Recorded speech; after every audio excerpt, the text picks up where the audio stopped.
नमस्कार दोस्तों, मैं हूँ सुदीप्ता और हैप्पी हार्ट लेवल 11 चैनल पे आप सभी का बहुत-बहुत स्वागत है।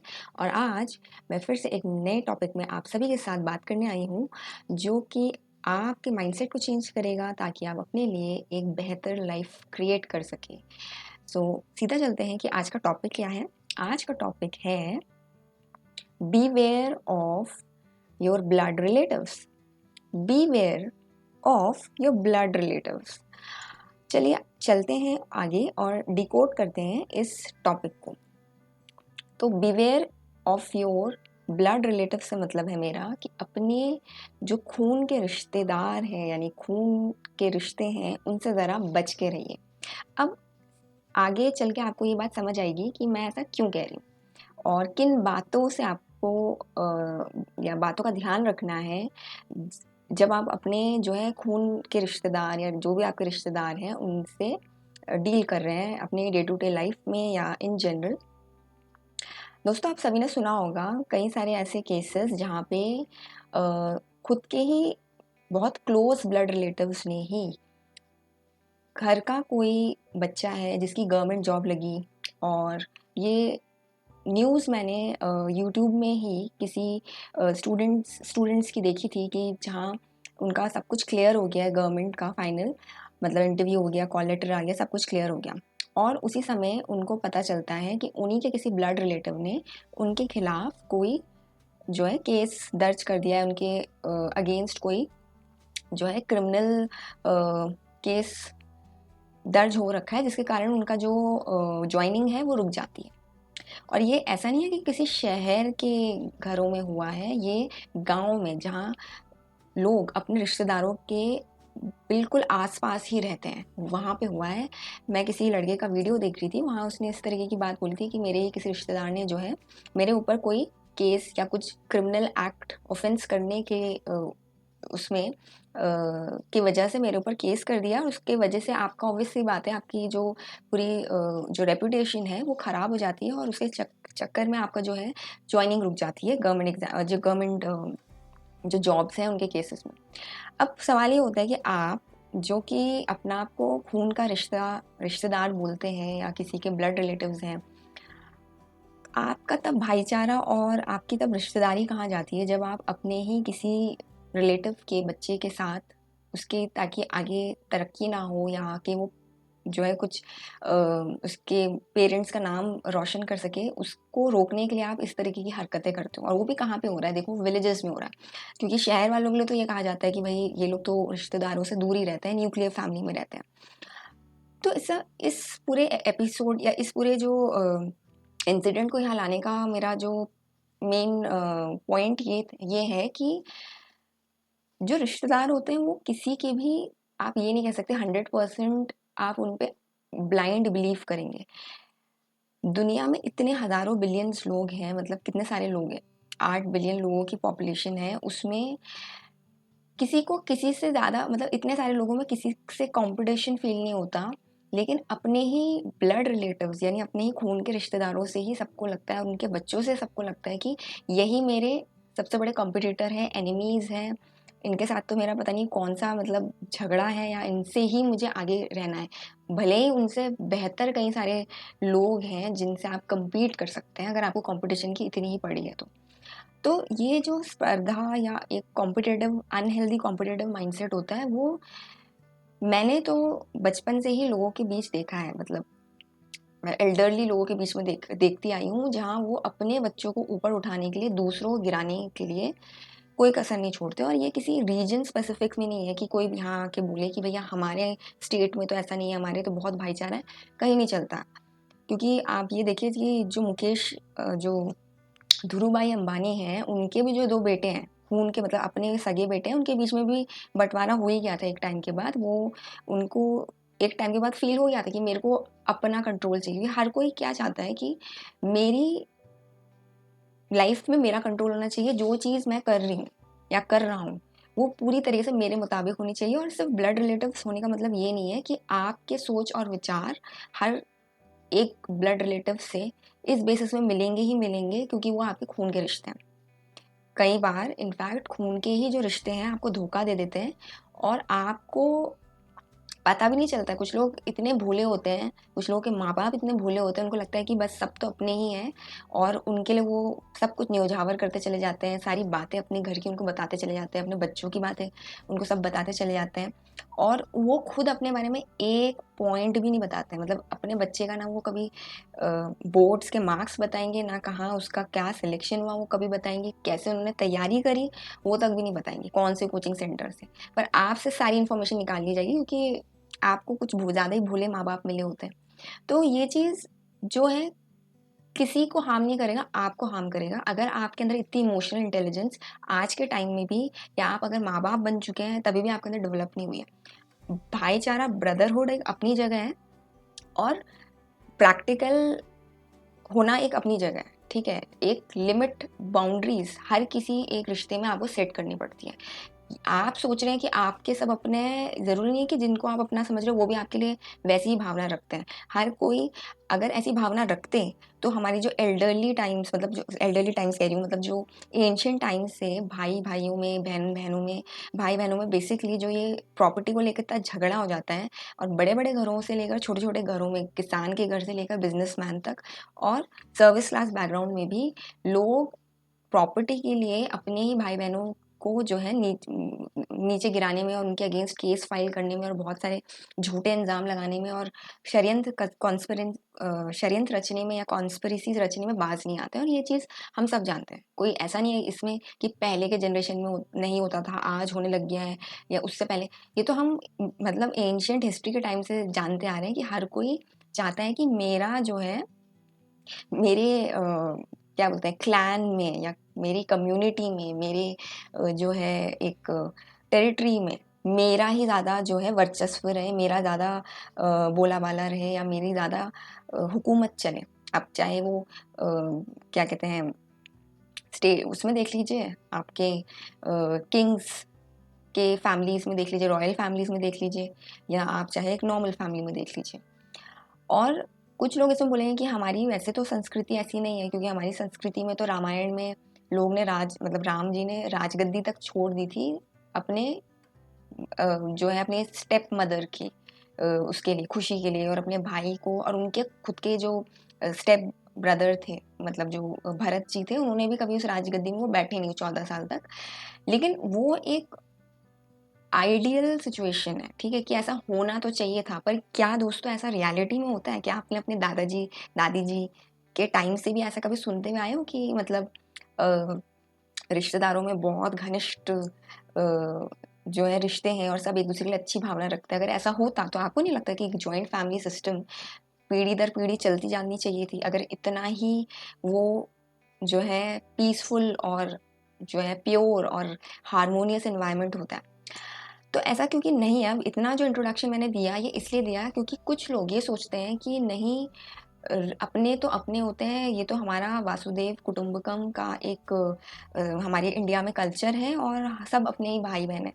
सब अपने ही भाई-बहन हैं, बट रियलिटी में ऐसा नहीं होता है, ठीक है? मैं अपने जो है एक्सपीरियंस से भी ऐसा बोल सकती हूँ और जो मैंने आस-पास देखा है, जो सुना है इतने सालों के लोगों की जो एक्सपीरियंसेस रहे हैं आप हो सकता है आप दूसरों के लिए बहुत करने में मेरे फादर हर किसी के लिए पैसा माँगना है, पैसा दे दिया, किसी भी तरीके की हेल्प चाहिए, हेल्प कर दी। ट्रेन की टिकट्स करानी है, कोई भी तरीके का हेल्प हो, कैश, काइंड किसी भी तरीके का, अपने बच्चों को पीछे रख के रिश्तेदारों के लिए, अपने खुद के भाई-बहनों के लिए आगे रहना। बट उसके बाद भी जब उनका बुरा समय आया तो उनको किसी ने उन्हीं ब्रदर्स एंड सिस्टर्स ने कभी उनको ऊपर नहीं रखा कि हाँ तेरा कुछ भला होना चाहिए या तेरे तेरे तेरे को भी जो है हमें तेरे टाइम पे भी करने आना है या करना है कुछ। सबका सिर्फ स्वार्थ नज़र आता था। जब तक आप किसी के काम के हो इस दुनिया में तब तक वो आपसे मतलब रखते हैं और जब आप उनके काम के नहीं रह जाते हो तो आपसे वो कोई मतलब नहीं रहता, स्पेशली आपके ब्लड रिलेटिव्स क्योंकि ये चीज़ आपको शुरू से समझ आ जाएगी। कोई अगर सिर्फ आपसे आपके पैसे माँगने बेशर्म होके आ जाता है, कोई सिर्फ आपसे सिर्फ कोई भी जो है हेल्प लेने के लिए बेशर्म की तरह आ जाता है, लेकिन जब आपको कोई रियल जेन्युइन हेल्प चाहिए होता है तो वो जी वीआईपी बन के बैठ जाते हैं कि भैया हमारा तो ये स्टेटस है, मतलब उनके फिर एक वो हो जाता है, लेयर्स हो जाता है कि भैया हम तक पहुँचना तो एक तुम्हें जैसे हमारे पास टाइम नहीं है या हम तो बहुत बिजी लोग हैं, हम तो वो हर चीज़ को जता-जता के मतलब मैंने जो एक्सपीरियंस किया कि हम तो हर किसी के लिए बिना ज़्यादा सवाल पूछे कर देते हैं, लेकिन हम जब किसी से हेल्प माँगने जाते हैं तो हमको इस तरीके से फ़ील करवाना कि हम तो तुम्हें इतना एडवाइस भी दे रहे हैं या फ़ोन में तुमसे बात भी कर रहे हैं, तो ये बहुत बड़ी बात है, तुम्हें पता भी है हम कितने बिज़ी लोग हैं। अरे भाई! तुम बिज़ी थे तो तब जब तुम्हें ज़रूरत थी हमारी और जब तुम अपना फूट-फूट के दुखड़ा रोते थे, तब तुम्हें ये नहीं लगता था कि जिसके सामने तुम दुखड़ा रो रहे हो, जिससे तुम बेशर्म होके हेल्प माँग रहे हो पैसों की या किसी भी तरीके की इमोशनल सपोर्ट या कुछ भी, तो उसके टाइम की भी वैल्यू है। वो भी अपना वैल्यूएबल टाइम अपने बच्चों को ना देके तुम्हें दे रहा है। बट ऐसा रेसिप्रोकेशन मैंने देखा नहीं है और जब ऐसा है ही नहीं है तो मेरे को समझ नहीं आता है कि हर कोई अपनी एक बाउंड्रीज क्यों नहीं सेट करके रखता। अब ये बाउंड्रीज क्यों सेट करना ज़रूरी है?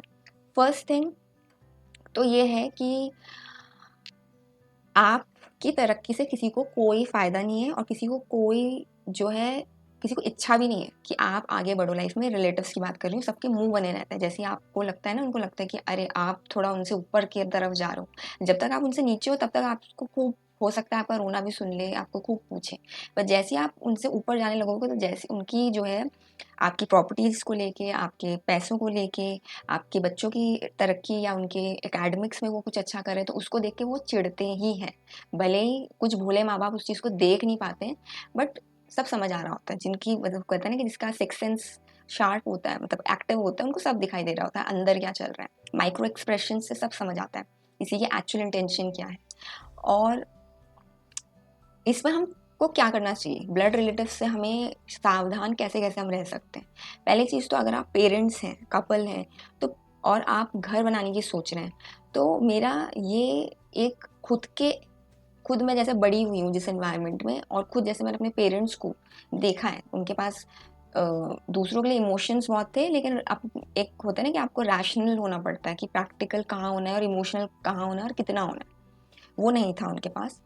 तो अगर आप कपल हैं, आप घर बनाने का सोच रहे हैं, तो कोशिश करिए कि don't build a house in a place anywhere near to your relatives. अपने रिलेटिव्स के आसपास घर बिल्कुल ना बनाएं, क्योंकि घर एक long term life long investment होता है इनफैक्ट, और काफ़ी बड़ा हैवी इन्वेस्टमेंट होता है।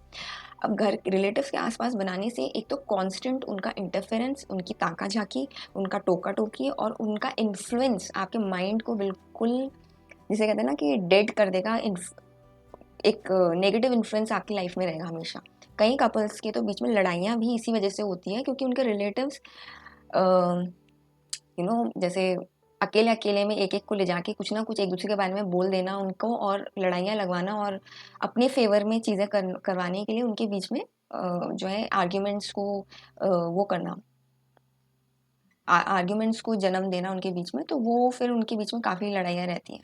तो वो सिर्फ कपल्स के बीच में ही नहीं, आपके अगर बच्चे भी हैं तो हमेशा उनके एकेडमिक्स में आप उनको क्या खरीद के दे रहे हो, या आप उनको कौन सी दूसरी क्लासेस में भेज रहे हो, वो किस फ्रेंड्स के साथ आते हैं जाते हैं, उनका अगर कुछ भी आप उनके लिए कुछ भी कर रहे हो एडिशनल, जैसे कि कोई कुछ भी इन्वेस्टमेंट करना अपने बच्चे के लिए, बच्चे के भविष्य के लिए, हर चीज़ में उनका बहुत इंटरफेरेंस रहता है।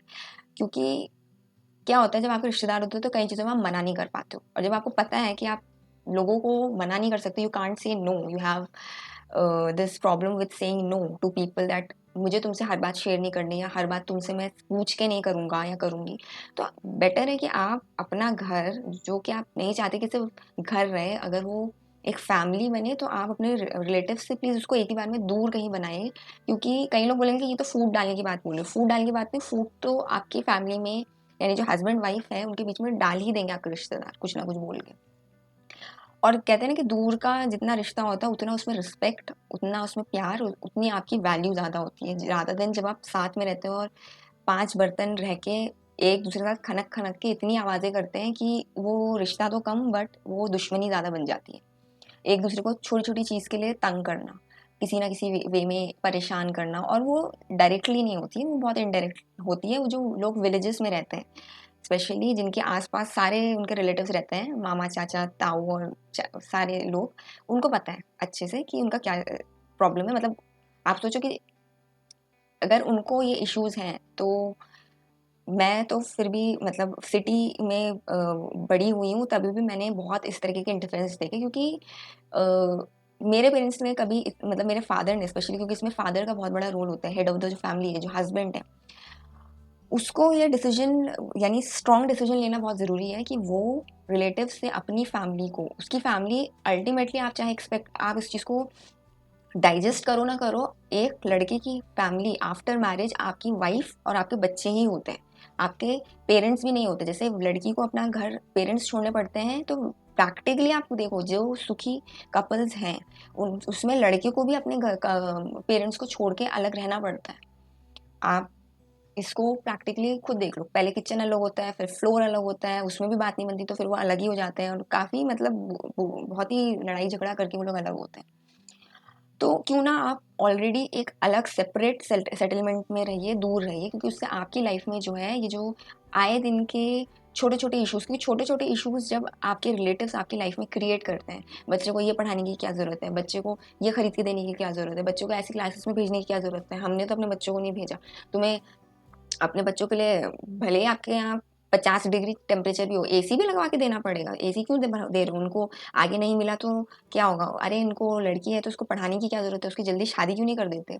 खुद अपनी बेटी को भले ही वो 32-35 साल तक बिठा के रखे, बट आपकी लड़की के लिए उनको पता नहीं कौन सा उनका दायित्व जाग जाता है, या उनको कहाँ से लगता है कि वही उनकी आपकी बेटी की भगवान है, बेटे की भगवान है, जो वो सारे जो है क्या कहते हैं रिस्ट्रिक्शंस लगाने के लिए आ जाते हैं बिल्कुल बेशर्म होके, मैं तो ये कहती हूँ, क्योंकि पेरेंट्स को कहीं ना कहीं उनको चुप करवाना बहुत ज़रूरी है कि देखो ये मेरी फैमिली है, उसका मैटर, उसमें मुझे क्या करना है क्या नहीं करना है। अगर आप एक बार स्टर्न होके स्ट्रिक्टली उन्हें बोल देंगे कि इसमें आपको बोलने का कोई हक नहीं है, वो डिसीजन लेने की मेरी जिम्मेदारी है, मुझे देखना है, तो वो कभी आएंगे भी नहीं। बट होता क्या है यूजुअली ऐसा, मेल्स मैं कहूँगी उनका बहुत वीक पॉइंट होता है, भले ही वो अपनी वाइफ पे तो बहुत चिल्ला देंगे, अपने बच्चों पे बहुत चिल्ला देंगे, बट रिलेटिव्स को वो उनकी कई सारी चीज़ें होती है जो बहुत ही नाजायज़ और बहुत ही जिसे कहते हैं अनरीजनेबल अनबेयरेबल होती है, बट उनको वो कुछ नहीं बोलते। एंड स्पेशली ये अरेंज मैरिजेस में ज़्यादा होता है, क्योंकि अरेंज मैरिज में तो भाई होता ही वो मैरिज ऑफ कन्वीनियंस होता है कि हाँ भाई हमें एक लड़की चाहिए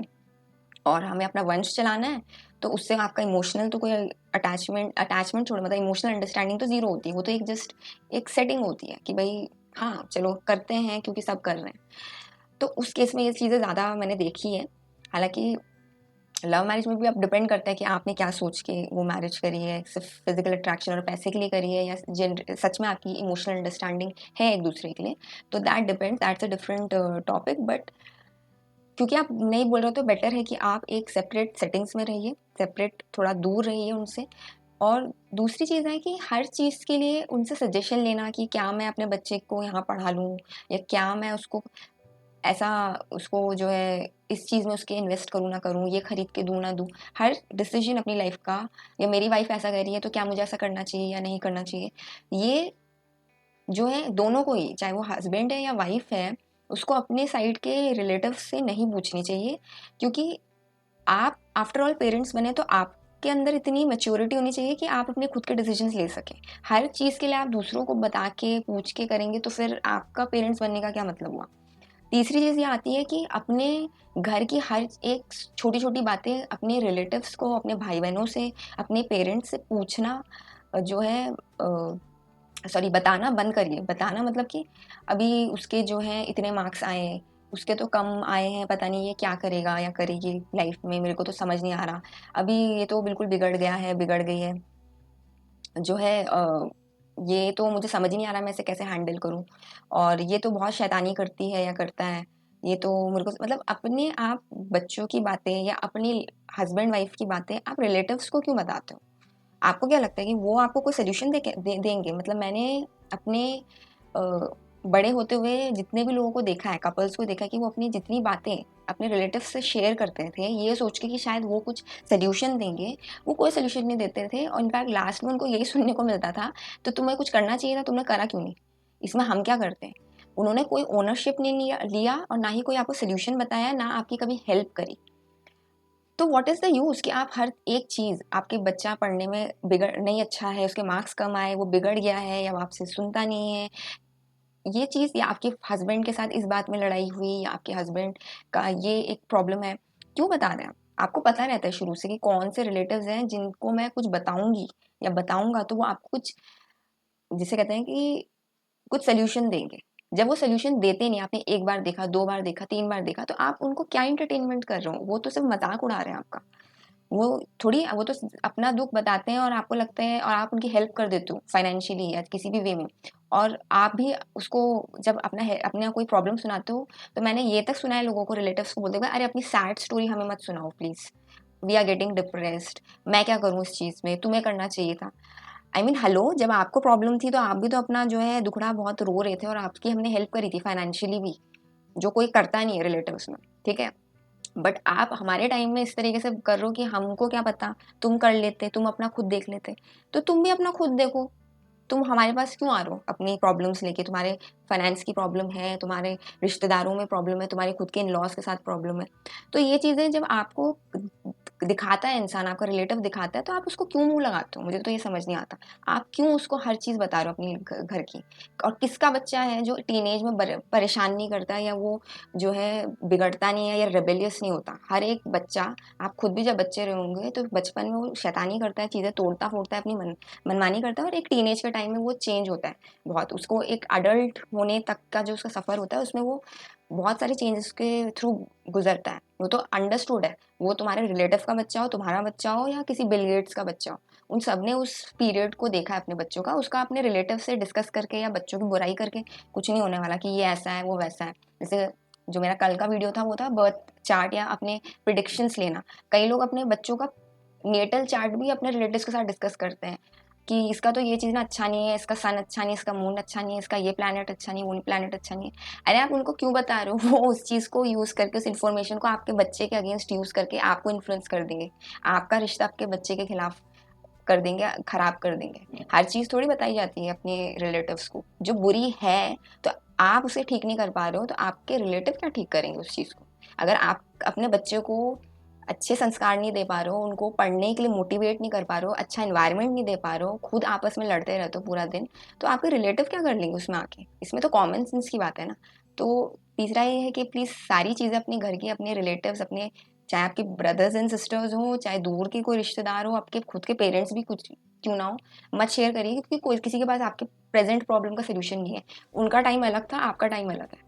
और बीइंग अ मैच्योर पर्सन, आपको इतनी अंडरस्टैंडिंग और इतनी मैच्योरिटी होनी चाहिए कि आप अगर एक हाउस होल्ड को रन कर रहे हैं, तो आपको खुद उसको मैनेज करना और उसके प्रति डिसीजंस लेना आना चाहिए।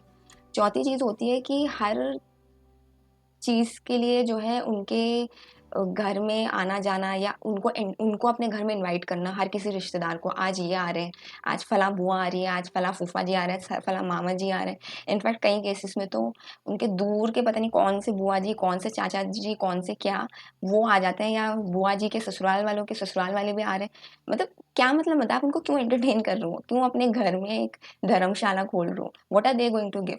आपके बच्चों की शादी करवाएँगे वो लोग? कई पेरेंट्स, या ये मेंटालिटी रहती है कि आपके जो रिलेटिव्स हैं, वो अगर जो भी आपके कम्युनिटी के लोग हैं, अगर वो आते जाएँगे, आते जाते रहेंगे, आपके बच्चों को बड़ा होते हुए देखेंगे, या घर में काम करते हुए देखेंगे, खाना परोसते हुए, खाना बनाते हुए देखेंगे, तो आपके बच्चों के लिए वो अच्छा रिश्ता लेके आएँगे। हू नोज़ कि वो बड़े हो जाएँगे तो वो खुद अपना लाइफ पार्टनर खुद चूज़ करेंगे। वो कोई आपके रिश्तेदारों के भरोसे थोड़ी बैठेंगे, आपके रिश्तेदार के किए हुए, पसंद करे हुए रिश्तों को थोड़ी वो एक्सेप्ट करेंगे या उनसे शादी करेंगे।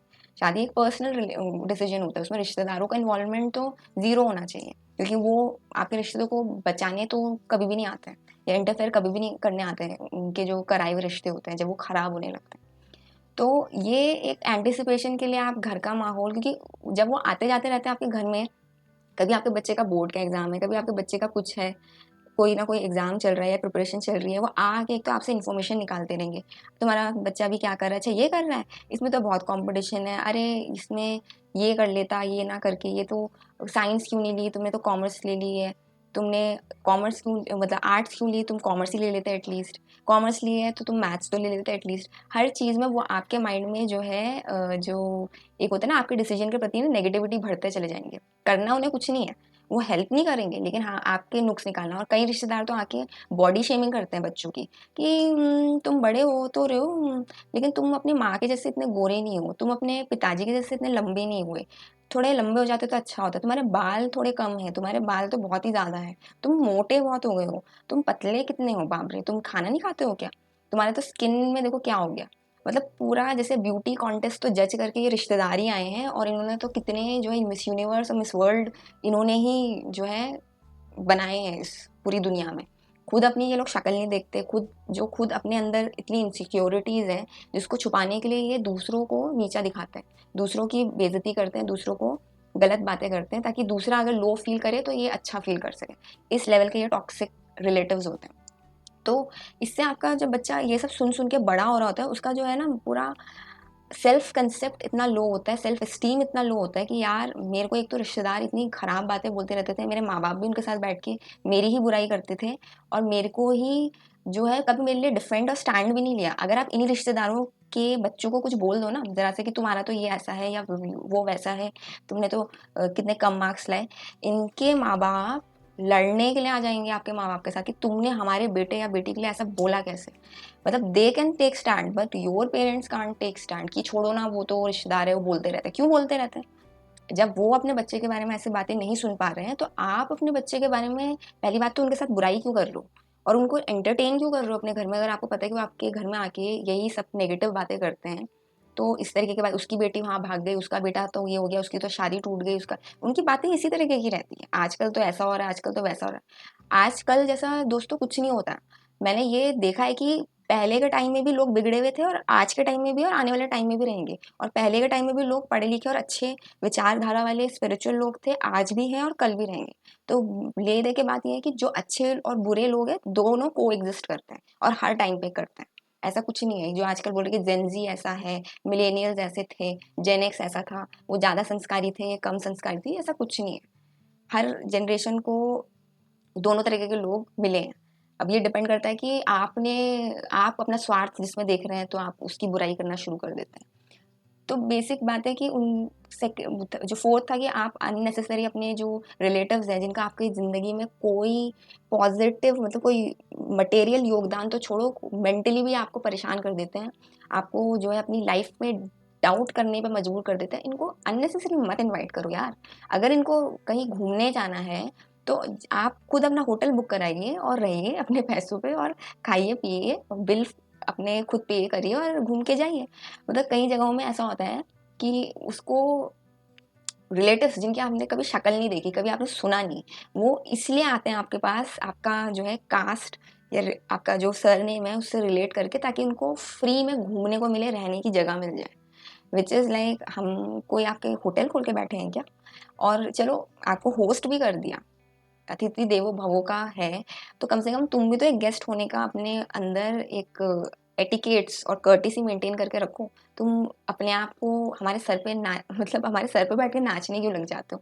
मतलब एक होता है ना कि आप या तो फिर एक बाउंड्री सेट करके रखो, और नहीं है तो फिर भैया आपको दूर से टाटा बाय बाय हेलो नमस्ते ही करके रहना पड़ेगा, क्योंकि आपकी लाइफ के आसपास जो मैंने एक पहले भी वीडियो बताया था उसमें बताया था your tribe is your vibe. आप जैसे लोगों के आसपास ज़्यादातर रहेंगे वैसे ही आपकी बुद्धि हो जाएगी, वैसे ही आपकी सोच हो जाएगी, और वैसे ही आपकी लाइफ में वो सारी चीज़ें दिखने लग जाएगी। और रिलेटिव्स का ऐसा है कि जब तक आप उनके नीचे हो तब तक वो आपसे रखते हैं, जैसे ही आप उनसे ऊपर जाने रखते हो आपके पास प्रॉपर्टी ज़्यादा आने लगती है, आपके पास पैसा ज़्यादा आने लगता है, आपके बच्चे उनसे ज़्यादा एकेडमिक्स में या करियर में अच्छा कर रहे होते हैं, उनको खुजली मचेगी। और आपके अगर पेरेंट्स मंद बुद्धि के अपने डिसीजंस नहीं ले सकते हैं और हर किसी से इन्फ्लुएंस हो जाते हैं, तो आपकी लाइफ की तो लंका लगा देंगे वो कि उन्होंने फला मामा जी ने ये कहा है, फला बुआ जी ने ये कहा है। अरे उन्होंने कहा है तो हमें इस चीज़ से मैटर नहीं करता कि उन्होंने क्या कहा, हमें ये मैटर करता है बीइंग अ पेरेंट आप ऐसा कैसे सोच सकते हो? आपके अंदर बुद्धि नहीं है कि आपके बच्चे के लिए क्या इंपॉर्टेंट है और क्या नहीं है, उसको क्या खुशी देता है क्या खुशी नहीं देता। सिर्फ किसी बुआ जी ने, किसी मामा जी ने, किसी मासी ने, किसी चाचा ने कुछ कहा, तो उसके बेसिस में आप अपनी अकाउंटेबिलिटी भूल जाते हो कि मेरा तो अब कोई रिस्पॉन्सिबिलिटी नहीं है, उनके कहने पे ही मैं अपनी लाइफ को जो है सारे डिसीजंस लूँगा, अपने बच्चों के सारे डिसीजंस लूँगा या लूँगी। तो ये चीज़ गलत है, और ये चीज़ साफ दिखाता है कि फिर आपके ही आपको ही देख के आपके बच्चे भी फिर आगे चल के इनडिसाइसिव ही बनेंगे, क्योंकि जब वो देखते हैं हमारे माँ बाप इतने उम्र के होके भी अपने डिसीजंस खुद नहीं ले सकते हैं, हर चीज़ में रिश्तेदारों से वो एडवाइस लेने चले जाते हैं, उन रिश्तेदारों से जो कि आपके सुख में दुख में तो कभी थे ही नहीं, सुख में उनको चिढ़ मचती रहती थी। तो आप मतलब क्या कर रहे हो फिर, मतलब किस बात के आप क्या फैसिलिटेट कर रहे हो आप अपने बच्चे को, क्या इन्वायरमेंट दे रहे हो? तो इसका कोई मतलब नहीं रह जाता। ये 4 चीज़ों से आप प्लीज़ अपने माइंड में रखिए, क्योंकि रिश्तेदार एक ऐसा प्राणी है जो बहुत टॉक्सिक है और लोगों की लाइफ ख़राब कर देता है, लोगों को गलत डिसीजंस लेने में मजबूर कर देता है, गलत रास्तों में भी लेके चला जाता है। क्योंकि मैंने खुद अपने लाइफ में बहुत कुछ एक्सपीरियंस किया कि जहाँ हम अपने रिलेटिव्स के लिए बहुत कुछ कर जाते थे, करा है हमने, उनके लिए अच्छी सोच भावना रखी, लेकिन उन्होंने ऑन द कॉन्ट्ररी हमारे लिए इतनी छोटी और घटिया सोच रखी है कि जिसको जब ये सारी चीज़ें रिवील हुई अपनी लाइफ में, तो मेरे तो होश उड़ गए कि ये क्या है। मतलब लगता है हाँ ये सच में कलयुग ही है, बट एक्चुअली कलयुग और सतयुग का कंसेप्ट ना ये एंशियंट टाइम से ही है। अच्छे लोग, असुरी प्रवृत्ति के लोग और देविक प्रवृत्ति के लोग हमेशा से ही है। और आपको जो है फाइंड आउट करना, आइडेंटिफाई करना आना चाहिए। आपको पता होना चाहिए कि किसके साथ आपको कितना बना के रखना है, कितनी बाउंड्रीज आपकी सेट होनी चाहिए, किसको आपको अपनी निजी जिंदगी के बारे में कितना बताना है या सलाह मशवरा लेना है तो किससे लेना है। अगर आपके अंदर ये समझ नहीं है तो आप लाइफ में नॉकआउट हो जाएंगे। आप लाइफ में जो होता है ना, आपके पास सब कुछ होगा वो भी सारे खो देंगे, सिर्फ गलत लोगों के संपर्क में आके, गलत लोगों के जो है बातें सुन के और उनकी बातें सुन के अपने माइंड को जो है ना आप बिल्कुल जंक लगवा देंगे, क्योंकि अब आपको खुद पे विश्वास ही नहीं रहेगा। हर चीज़ आप इससे उससे फलां से और इससे जो है लेके डिसीजंस लेंगे, और बाद में आप कई केसेस में ऐसा भी देखेंगे कि आपको जो चीज़ मना की गई थी करने के लिए कि ये चीज़ तो करनी नहीं चाहिए, ये तो सोसाइटी के नॉर्म्स में ही नहीं है, या ये तो ऐसा होना नहीं चाहिए था, ये तो हमारे कितने सालों से पीढ़ियों से ऐसे ही चलते आ रहा है। आप कुछ साल बाद देखेंगे उनका बच्चा उसके ऑपोजिट ही वो चीज़ कर रहा है, वही चीज़ कर रहा है जिसके लिए आपको मना किया। क्यों? तब आपको ये बोला जाएगा कि ये तो आजकल ऐसे ही होता है, ऐसा ही चलता है भाई, आजकल तो मॉडर्न ज़माना है। तो आपके टाइम में उनको क्यों खुजली मच रही थी भाई? बात ये आती है। तो कोई किसी का सगा नहीं है एक्सेप्ट आप खुद के। और अगर आपके पेरेंट्स भी हैं तो आप खुद पेरेंट्स अपने बच्चों के, तो पेरेंट्स को ये समझ होनी चाहिए कि आपको अपना जो घर का एनवायरनमेंट है बहुत ही प्राइवेसी और सेक्रेड, पीसफुल, प्योर और काम रखना बहुत ज़रूरी है। अननेसेसरी लोगों का ड्रामा आप मत इनवाइट करिए अपने लाइफ में, वरना मैंने लोगों के जो है घर खराब होते हुए देखे हैं। मतलब उनके घर में कभी शांति ही नहीं देखी है मैंने, just for the sake of relatives. वो ये सोच के अपने रिलेटिव्स के आसपास घर बनाते हैं कि अरे अपनी तो भाई बहन है, कोई कुछ सेलिब्रेशन होगा, कुछ दुख की बात होगी तो सब साथ में आएंगे। कोई कोई साथ में किसी के नहीं आता। आप हॉस्पिटल में भी भर्ती होते हो तो या तो आपके बच्चे ही आपके लिए कर रहे होते हैं, वो भाई वो बहन कभी हॉस्पिटल में आपके लिए एक टाइम का खाना भी नहीं पहुंचाने जाते। तब उनको लगता है हम कैसे जाएं। भले वो भाई एक टांग में खड़ा होके आपके लिए जो है पता नहीं एक सिटी से दूसरी सिटी चला गया होगा अपने ऑफिस से छुट्टी लेके, जस्ट बिकॉज आपको जरूरत है। तो ये सारी चीज़ें आप प्लीज़ ध्यान में रखें, and please beware of your blood relatives, because they are not only blood relatives, they are bloody relatives. And change your mindset for creating a better change your mindset for creating a better life for yourself। and आप comments करिए कि आपके क्या विचार है या experiences रहे हैं अपने रिलेटिव्स के साथ, और क्या पॉइंट्स आप ऐड करना चाहेंगे अपने आप को इस प्राणी से बचाने के लिए, अपनी लाइफ में टॉक्सिसिटी को हटाने के लिए। और हैप्पी हार्ट लेवल 11 चैनल को प्लीज़ सब्सक्राइब करिए और शेयर करिए उन सभी के साथ जो आज अपने रिलेटिव्स के कारण अपनी लाइफ की धज्जियां उड़ा चुके हैं, बर्बाद कर चुके हैं, पर कहीं ना कहीं उनको इस चीज़ का जो है एहसास ही नहीं है। उनको ये चीज़ पता ही नहीं है कि एक्चुअली उनकी लाइफ में सारी प्रॉब्लम की जड़ क्या है, और जब तक उस जड़ को वो नहीं निकाल के फेंकेंगे तब तक उनकी लाइफ में कभी सुख शांति नहीं आने वाली है। और यही चीज़ आपके फ्रेंड्स के साथ भी लागू होती है। आपके फ्रेंड्स, बट रिलेटिव्स आपके फ्रेंड्स से भी ज़्यादा जो है ज़्यादा इन्फ्लुएंस रखते हैं आपकी लाइफ में। तो अगर कोई रिलेटिव टॉक्सिक है तो उनको हटाना बहुत ज़रूरी है, इससे पहले कि दुर्घटना घट जाए आपकी लाइफ में। और hit the bell icon to get the notification of all my new videos. और मैं आपसे विदा लेती हूँ और आपसे मिलती हूँ मैं अपने नेक्स्ट वीडियो में इसी तरीके की किसी माइंड चेंजिंग टॉपिक के साथ, so that you can create a better life for yourself. क्योंकि ये सारी चीज़ें आपकी माइंडसेट में चेंज लाने के लिए है, ये सारे टॉपिक्स माइंडसेट में चेंज लाने के लिए है। अगर आप अपना माइंडसेट नहीं बदलेंगे, अपनी के लाइफ को लेकर देखने का नज़रिया नहीं बदलेंगे, अपने डिसीजन मेकिंग में चेंजेस नहीं लाएंगे, तो फिर आपकी लाइफ कभी भी चेंज नहीं हो सकती दोस्तों। और आई होप आपको ये चीज़ समझ आ गई होगी। अब मैं आपसे फाइनली लेती हूँ विदा। Thank you. Have a happy weekend.